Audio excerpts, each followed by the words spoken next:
Hey guys, welcome back to Dean Macco Golf. Today I want to do a quick video for you.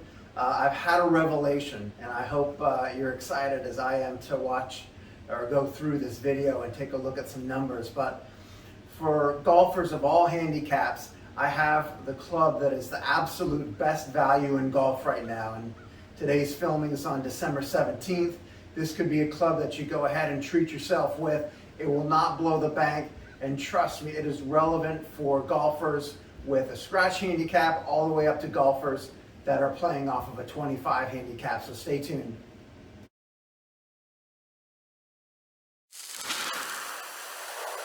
So with my channel, again, I'm a higher handicapper that has brought his handicap slowly down into the 11, 12 range and hopefully into single figures. I'm not a PGA professional at all, and that's hopefully why you enjoy these videos, that I've got a swing maybe closer to what you have out there and not a swing that's 120 miles an hour. What I do want to share with you though today is what I think is the absolute best buy in golf right now, bar none, okay? And if you recall, on one of my previous videos, I had upgraded my Pxg Driver, which I was custom fit for, into a Rogue Sub-Zero, the lower spinning model of that particular head. And I was able to cut down on my backspin significantly and hit much longer drives that were just as straight as what I was getting with the regular Rogue head, especially with the weight forward. What I have since upgraded to is this particular club, this mystery club. And it may not be a mystery to those who recognize kind of this denim fashioned head cover, but it's the new Pxg Driver. Now it's been around since about January or February, and here we go. It's selling right now on the manufacturer's website for $219, brand new. You get to pick the shaft, you get to pick your grip. Okay, right now, as of this taping, close to Christmas 2021, your full price on your TaylorMade Sim 2s, your Callaway Epic Speeds, your Titleist clubs, they're all $550. Okay, you're paying $425, they're all $550.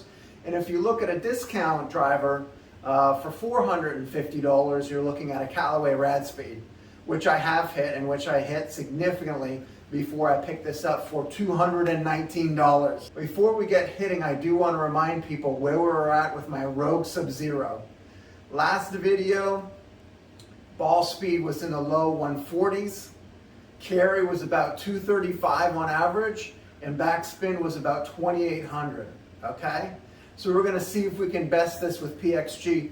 And to be honest with you, I've also switched over to Pxg irons. I'm gonna do another video on those soon, but I knew I needed to do the driver because it's the absolute most screaming deal in the golf industry right now.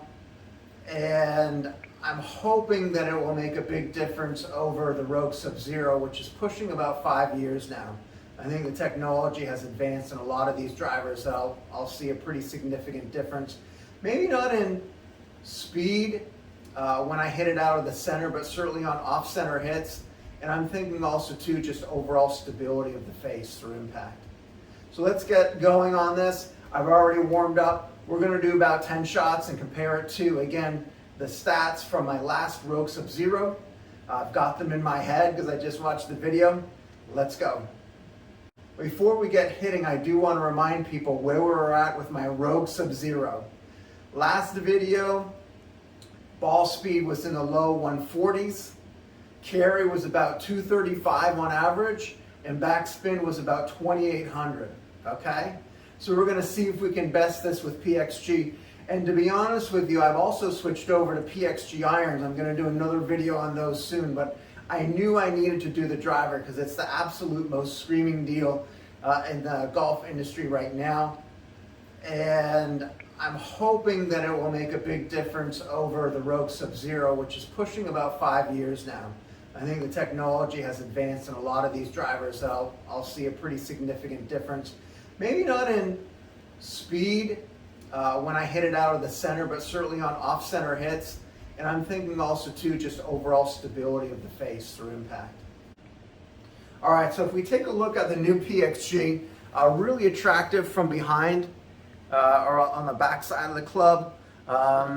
You've got also extensive use of carbon on the top side of the club. There's only a single weight though. So as far as adjustability, I know with the Rogue Sub-Zero, I had weight ports in the front, weight ports in the back, so I could flip them around. Same thing with the Cobra Rad Speed that I've hit significantly before pulling the trigger on this. You had weights that you could move around. To be honest with you, I would just leave the weight in the back anyhow. Now on the Rogue Sub-Zero, I know that I like the feeling of the weight up front, only because it significantly dropped the backspin by, gosh, 600, 700, 800 RPMs, and that was dramatically impacting my distance. With the Cobra Rad Speed though that I hit most recently, I could flip-flop the weights and not much was happening, and so I kept the big weight at the back just for that extra forgiveness on off-centered hits that you kind of need when you're an 11 handicap, a 12 handicap. But we've got this in a 60 gram riptide, even flow riptide. So the characteristics of the even flow is nice smooth load throughout the entire shaft. Unlike any of the hazardous shafts where you've got maybe a kick point in the middle like the hazardous RDX Blue Smoke. So we've got this in the stiff, and I've got the mid-size grip. I've gone to mid-size grip on all my clubs. It's helping me to take my hands out of the swing and focus more with my larger muscles instead of the small twitch muscles in my hands. And let's go ahead and give this a hit and see what we've got. So one of the first things that I noticed right off the bat is just how much lighter this is than my Rogue Sub-Zero. Now the Rogue Sub-Zero was a swing weight of D4. This is a 2.5, okay? And for me, the Rogue Sub-Zero was just, it required more effort exerted in order to get around on the ball and actually square the face. This one just seems so light in comparison, and it feels like I can really do anything with it. One of the things that I absolutely love is just how this driver sets up at address. I've got it dialed down here to about 9 degrees, but you can still see a good amount of the face. It's lining up for me really square. It's not pointing to the right. It's not pointing to the left. It really is confidence inspiring. And, just the matte black finish is really, really classy. And again, it's not going to be shining that light in your eye, having the sun reflect off of a glossy black paint job. So nice little indicator there, an X mark on the top of the crown to help you line up your ball. And this is the address position. So this is what you could look forward to if you pick up one of these Pxg 0211s. So let's go ahead. Again, we've got some numbers in mind. We've got low 140 mile per hour ball speed. We've got spin rates of around 2,800 and carry distances of about 235 yards. So that's what I was averaging with the Sub-Zero. So we're going to do about 10 shots here. We're going to take a look at what we've got.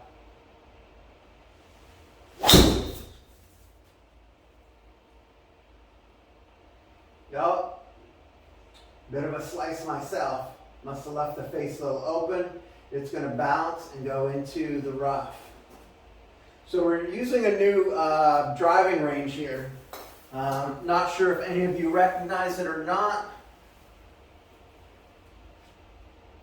Not sure if you guys care or even have a home simulator to care, but we're onto the GS Pro right now. A brand new simulation software that's been out for maybe about 2 months. So I'm using this now instead of the SkyTrack range that you've seen in previous videos. And on that particular one, we had a total length of 253 yards. Carry was nice. And look at the backspin was only 2,700. That's one of the things that I really want to keep an eye on when I do hit those balls off to the right-hand side, is how high does that spin go? Because again, on with other drivers, those were north of 3,300 RPM backspin. And those are absolutely distance killers. But you can see here, this distance was more than acceptable, and the backspin was more than acceptable for that shot shape. So I would expect the backspin to come down significantly with a straight or even a draw shot. Oh, that felt really good. Okay, nice little draw on it. That was right out the middle. And I've got the pin set up here 275 yards, perhaps a little, wow. Perhaps a little aggressive on my part, but I wanted to give myself something to shoot for. That's a 270-yard drive with a 256-yard carry. And only 2,300 RPM backspin, which is almost perfect. Launch conditions. Ball speed of 149. Whoo! And a launch angle of 15 degrees.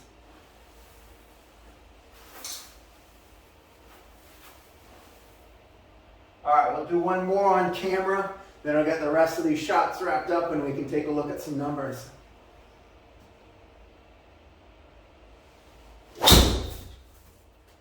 That one was a little bit toey. It's coming back a little bit. It's coming back. Get up on that green. All right.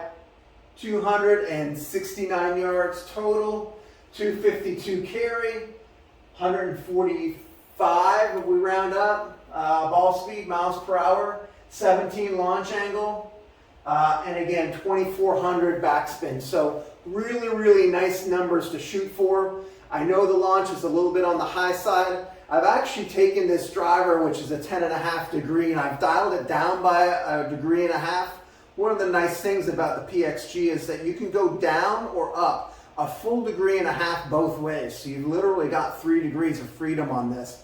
Normally I'd be picking up a 9-degree driver and dialing it up or down, but I did go with the higher lofted driver and hopefully lower spin so I can get those balls that are kind of knuckleballing out there instead of those lower flighted shots. But I do have this dialed down to 9 degrees from a 10.5. But what that does is it does open up the face just slightly because my miss is a left hook. And so I'm trying to guard against that left hook. But really, as you saw from the video, when I do look down at the club face, it's exactly square now. It used to be closed. I lowered the loft down. It's kind of not very intuitive, but whenever you lower the loft of your club, you're actually opening up your face. So the face opened up a tiny bit. It's not sitting closed anymore. It's sitting very much neutral to the target line. And we're at 9 degree loft, but very acceptable launch on this one at 17. In fact, again, that's a pretty high launch. All right, we're going to hit some more shots. I'll come back to you in a second with some numbers. All right, guys, so we've got 11 shots here. I really couldn't keep count, so I'm 1 over, but it's fine. Man, did I hit some good drives on this one. And the one other thing that I failed to mention is the shaft is even shorter. It's 1.5 inches shorter than what is being typically sold in the stores. It's cut down to 45 inches. The other ones out there are 46.5, and maybe that explains why the contact was so good, but I was hitting some out in the sweet spot. Really, really nice. Now, one of the things that I want to notice here is just the ball speed, 147. This is unbelievable. In fact, I had a couple of hits. There's 152. Did I get any others in the 150s? Yeah, here's one just barely over 150. This ball speed is absolutely crazy.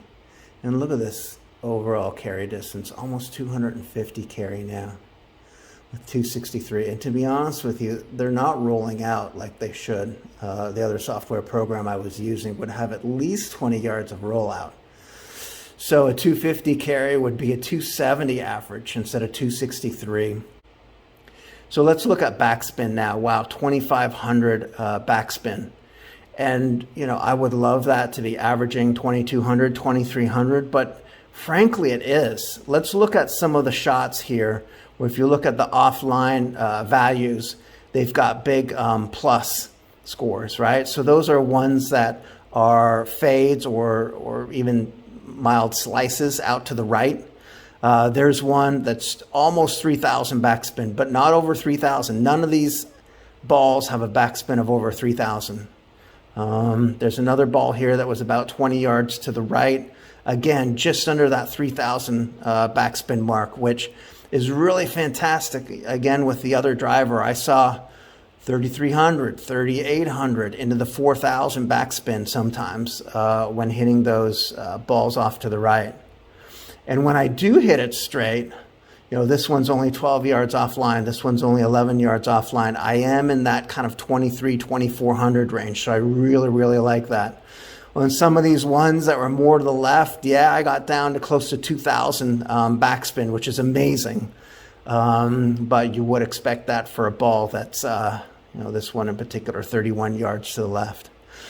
But gosh, you know, I can't do much better than this. These numbers are absolutely phenomenal, and I've not seen a driver ever with these sorts of numbers for me. In summary, guys, I'm going to keep this short and sweet. The Pxg 0211 driver is an absolute bomber. It's surpassed all of my expectations. It absolutely crushes my old Rogue and Rogue Sub-Zero. Now those again are 4 to 5 year old heads. It absolutely crushes the Cobra Rad Speed that's out right now selling new for $450. Low spin, easy to wield, you know, fairly light head to it, but not overly light. Just massive ball speeds off this driver. And the thing, frankly, that's most impressive to me is just its ability to keep the backspin numbers within a reasonable range under 3,000 when I am hitting it off to the right and hitting those fades or, you know, mild slices, if you will. That is still giving me the distance. That's probably the most impressive thing with this club. Now, you guys probably heard it's loud, it's proud. That kind of goes along with the Pxg, you know, modus operandi. But I would highly recommend this club, especially at $219 right now on Pxg.com. And I was able to get this driver in under 2 weeks delivered to my house.